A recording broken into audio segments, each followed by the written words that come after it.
This wasn't the dinner I expected. Welcome back to Chasing Stars, the series where I visit the world's best restaurants. Today, we're back in Barcelona for an extraordinary collaboration dinner between Paulo Casagrande of 3-Star Lasarte and Mauro Uliassi of his 3-star namesake restaurant.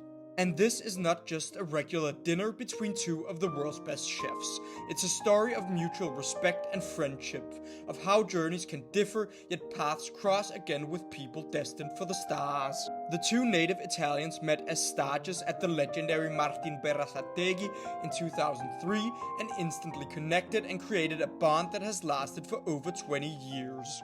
And with the initial overture of snacks, Act 1 was rolling. Mauro Uliassi with an airy wafer with foie gras and hazelnuts reminded me of grown-up Hanuta, and Chef Casagrande with a serving of a decadent croissant with truffle butter and plenty of sturgeon eggs was a serving which might be gimmicky but also bulletproof.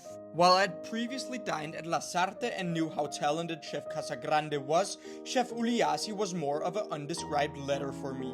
Located in a beach town on the Adriatic coast, he received 3 stars in 2018, and it was described to me as follows by the most seasoned diner I know. Uliassi is not your typical Italian cuisine, created to make everyone happy, playing safe. What makes Mauro different is that he doesn't repeat himself. He always invents. Every year, he produces a new menu through what he calls the lab, a test kitchen, a concept studio, and a philosophical sketch pad. Some dishes make the menu, some don't, but all of them start as questions. And the next 2 dishes was a reflection of this bold, inventive philosophy. A pasta dish with a plethora of ingredients. However, to me, the result looked busy on the plate and not coherent on the palate, where the sea urchin flavor was far too intense and lingering, the pasta very al dente, and the citrus from the tangerine disrupted everything.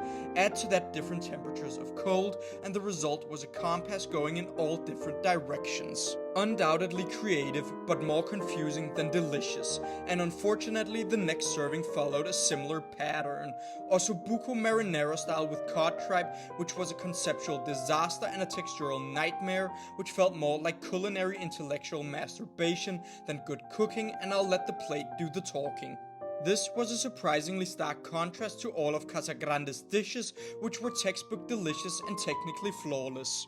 Despite the 2 dishes which didn't work for me, this was still dining at the highest level. Uliassi redeemed himself slightly with a pigeon dish that was unmistakably 3-star, and thanks to Juan Carlos Ibanez, who like Scorsese, quietly directs everything into a masterpiece with some of the world's best service. See you next time.